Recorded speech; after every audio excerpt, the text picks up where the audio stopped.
Valdez. Stars, I'm a fool for your love.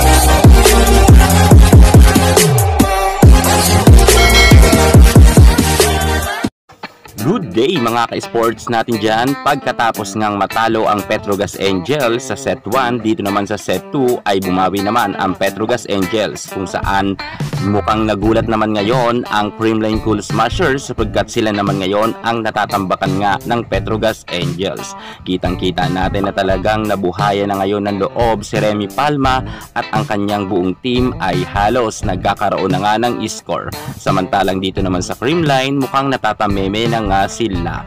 Pero hindi talaga nagpapadaig ang kanilang Michelle Gumabaw na talagang nakikipaglaban talaga kahit sabihin natin na lamang na nga ng 5 puntos, 6 na puntos ang Angels. At nang unti-unti na nga ang dumidikit sa score ang Creamline, narito naman ang Petrogas ay napa-time out nga agad ang kanilang coach dahil nga mukhang nabubuhayan na naman ang loob ang Creamline. Ayaw na nga ng Petrogas na matalo pa sila sa second set, kung kaya napa-time out nga sila.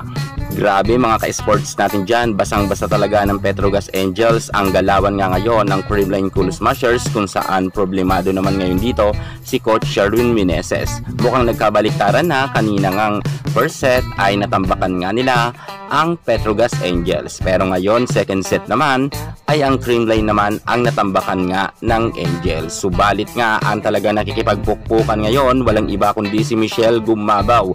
Ang ating Queen Gemma Galanza ay hindi masyado gumagana sa ngayon. Siguro mga ka-sports natin dyan, maya-maya pa yan babawi ang Creamline dahil nga sa sobrang laki na ng kalamangan ay hindi na nga nila ito na itabla pa sa score. Bagamat mga ka-sports natin dyan ay lumaban naman ang Creamline kahit sabihin natin na sobrang natambakan nga sila kanina, pero medyo dumikit-dikit naman ang score. Hindi gaya nga kanina ng Angels ay talagang natambakan nga sila ng Creamline. Pero ngayon sa second set, sa mga fans dyan ng Creamline, medyo malungkot nga dahil ganito ang nangyari.